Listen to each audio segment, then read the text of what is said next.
So this is going to be episode 8 of how they got me fucked up. The Great Resignation, why people are quitting, why I quit, what it's been like since I quit, and what the fuck is going to happen in the future. That's kind of what a lot of people want to know. So the reality is, for the sake of this video, we live in a capitalistic country, and that is America. It's a free market. So in normal cases, jobs can say, we're willing to pay you this amount in exchange for you give us so many hours a week for these wages or for the salary that we're willing to offer you. We have these terms and agreements that you will be willing to do this in exchange for compensation. So most of the time, the labor pool is very tight. So therefore, jobs have kind of this ability to get the best of the best, or to be able to pick and choose better candidates, or they have an opportunity to be more, how can I say, it's better for them. Things have changed. People have legitly been able to check out of this programming, this matrix that we live in. I truly believe from infancy all the way up to high school, college, we are taught to be great employees. And if you're not, you're ostracized by being a homeless or unemployed or incarcerated or whatever. We have a place to put you, or we want you ostracized from society. But ultimately, we want kids to think as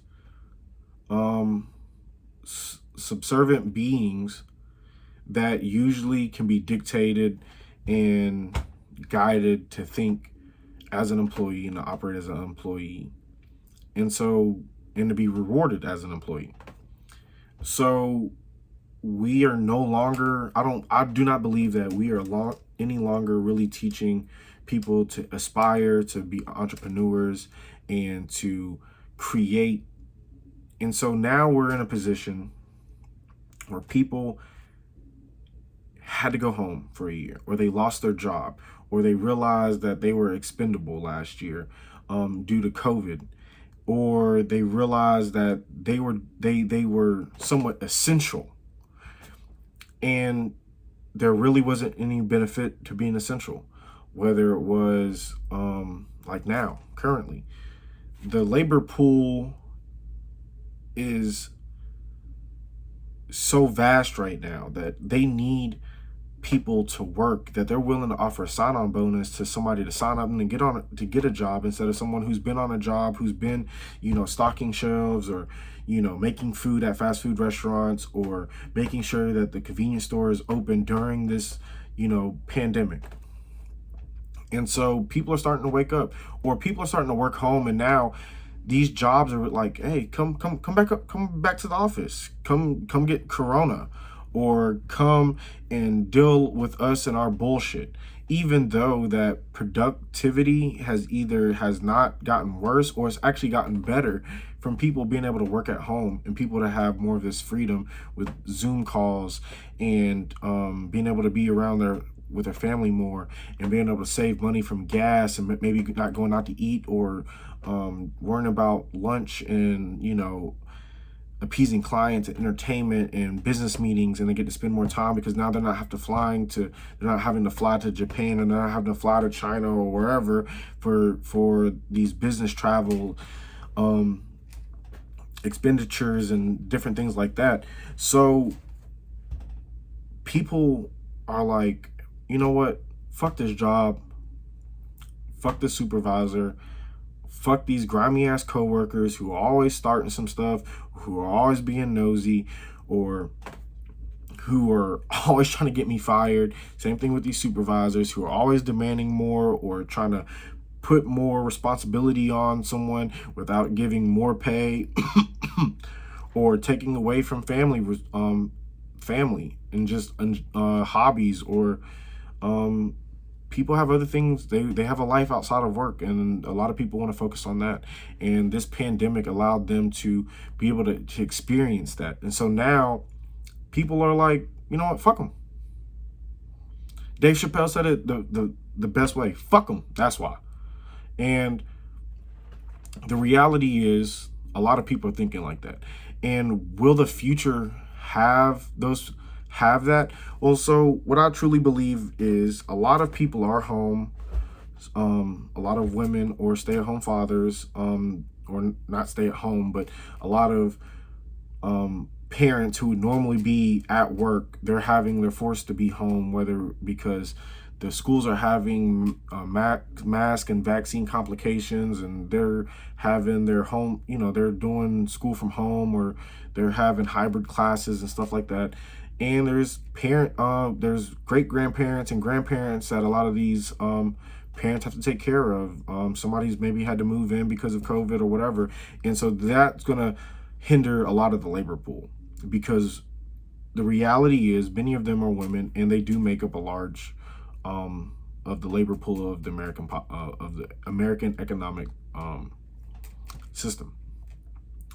And so they may not want to go back to work, or they may want more money for the responsibility that they have at work. And so now that the game has changed, employers actually have to respond. They actually have to come out with more benefits, or they have to come out with more wages or higher salaries, or they have to do things to retain great work. And then you have another set of people who, many of them started their own business. Sorry, my dog, I have a big German Shepherd, and he's just breathing really loud. And I have another German Shepherd, and she's also breathing loud. But you now have a group of people who have had opportunity to focus on their hobbies, and wow, these hobbies pay money. I learned how to code, or I started my own business. I learned a new trade. I learned a new skill. I upped my skills, or I found ways to be able to make more money, whether it's on YouTube or Facebook or this, that, and the third. And so now you have people who are experiencing entrepreneurship, many of whom for the first time, and many of them will be successful, and many won't, and many of them may either start another business, or they might migrate back towards the employee route. But the reality is, employees are always going to be prominent, because we do have employees teaching us as young children, while our minds are still impressionable, on how to be good employees, whether it's don't talk in class, or whether it's, you have to ask permission, go to the bathroom, all of these, there is a high emphasis on 4-year college university degrees instead of going to a trade school, or maybe something you can still be self-employed. You learn HVAC, or you learn plumbing, or you learn how to be an electrician, or you learn these different skill sets, maybe even to cut hair, or cosmetology aspect of it, and you can be more on the self-employed route.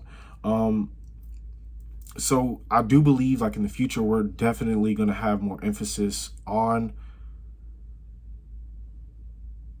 there's still going to be a lot of emphasis on being an employee. But I do believe, like, for this generation, the millennials and the Zoomers who are alive right now, who are young, who are being able to have the experience and being able to have interface with high programming computers and cell phones and apps and social media and different avenues, so that we can get more money, so we can learn more. So I do believe, like, that's going to happen. Like, they did show that, like, there was a high increase of people using Robinhood as of last year, whereas people were at home and they were able to watch the market. They were able to benefit from these stimuluses that were going into the economy, that was boosting many of these stock prices. And so this is the kind of reality that we live in now. But I do speak from a person who used to be in the corporate world.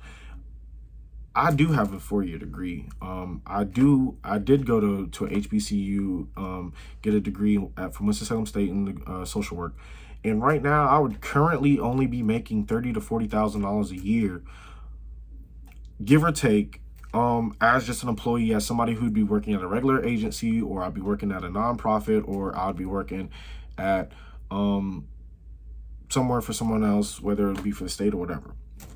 And the reality is, I've actually made more money than the whole year I did last year and the year before. Even my best years, when I was working 3 jobs, when I was working 60, 70 hours a week, I was working overnight, working with clients, I was in mental health, I was working with kids, I was working with people with disabilities. Even before I got my degree, I was still a CNA working with several clients, doing some godforsaken. Okay, so my thoughts when I was a CNA is, yes, you have to suck it up and you have to do what's best for the client, and you are kind of in some awkward, strange, and hazardous, disgusting positions, and you have to do what's best for the client. But the pay that I'm making now makes me think like, wow, I was doing this for some $10 an hour, like, and right now I'm thinking about charging easily $50 an hour just for my base pay, not including what the company may make. And of course, like, there's definitely people who are in the handyman field, the painting field, the avenue, the remodeling, renovation field that I'm in, or construction field. There's obviously people who make way more money than I do. But for somebody with a young business, I do see that I will be making more money than I would as a social worker. And there's nothing wrong with being a social worker. I still social work for on the side. I do want to be able to get to a position where I do have my own group home and I do have my own agency. And so all the monies that I am working for, I am trying to save for that, so I can be able to have enough money to do the start off and be able to do the renovations that I need. And this channel I will be showing the renovations as they take place in the future. But it's also scary. Like, so I'm not like this perfect Christian, far from it. Don't hold me to like somebody, and I don't even like to use the word Christian, but I am a Christ follower. I do believe in God the Father, the Son Jesus, and the Holy Spirit. But with all that being said, faith without works is dead, and my faith has gone astronomically high in the past year, actually in the past 3 years, but mainly in the past year, especially as an entrepreneur, because now it's like, God, like, where's my next check coming from? Where's my next client coming from? What do I need to do next to expand? And it has allowed me to be able to grow and develop as a person. And so I do think that a lot of people are going to be able to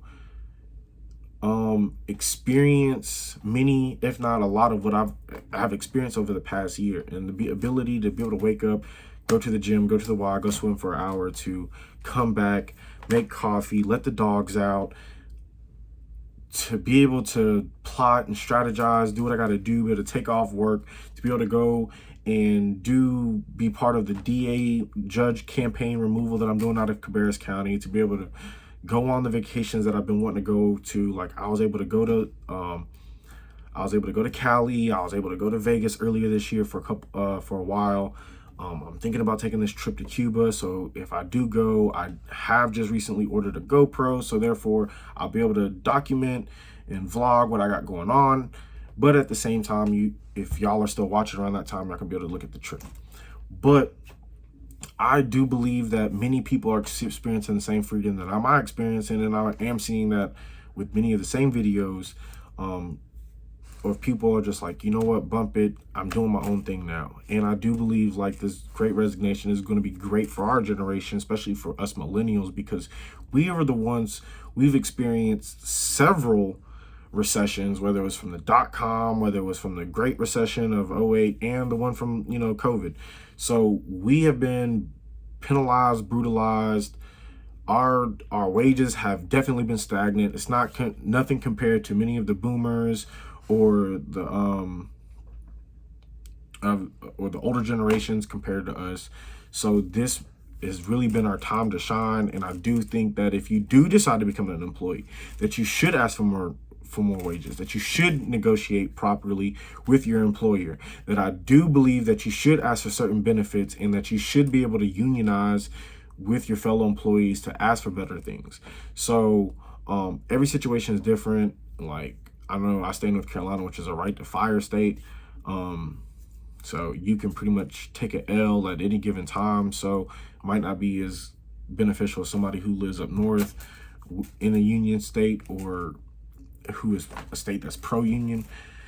But this is definitely the time, like, to really focus on yourself, to focus on your business, to focus on what you have going on, and to really be able to just get to a point where if you do decide to stay as an employee, that you do have, your funds backed up, 6 months to a year, in savings or whatever. And at the same time that you do, you are able to go from job to job to job and demand more.